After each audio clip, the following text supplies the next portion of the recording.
So I started playing piano when I was like 5 or 6 years old. I just remember I was like at our elementary school talent show, and one of the teachers was like playing like a song on the piano for all the kids, and I was like, "That's a pretty cool tune." So I went home, and then I like went on my grandma's piano, and I like picked out the notes by ear. It wasn't like exactly the way she played it. I was like, close enough.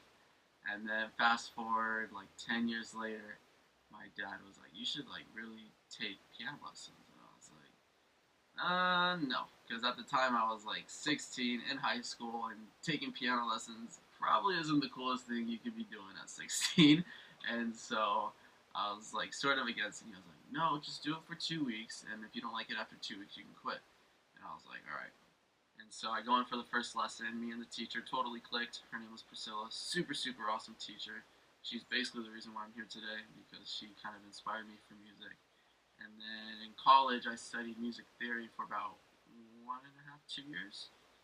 And then I learned like songwriting and music production just all on my own, just like through YouTube basically.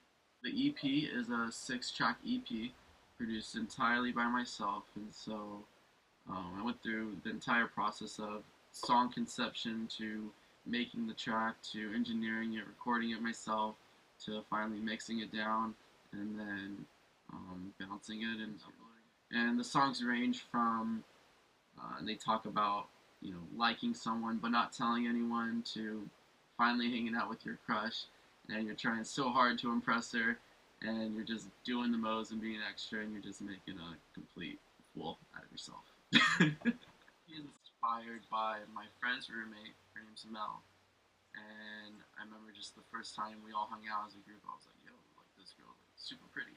And so that night, I like went home, wrote a song about her, and then like a week or 2 weeks later, we hung out again. And I was like, "Yep, this girl's still cute." And so I went home and then wrote another song about her, and then I was like, "Heck, man, I can like probably write like an entire project on her." And so that's what I did. The project was made here in my parents' garage. We like converted a garage into like a bedroom, and so I would come make a beat and then bust out the iPhone and make a voice memo and kind of just record like gibberish melodic ideas, and then come back to it like an hour, 2 hours, or maybe like a day later. Throw the beat in Pro Tools, and then kind of put like meaningful words to like the gibberish, and that was just basically how I made the entire project.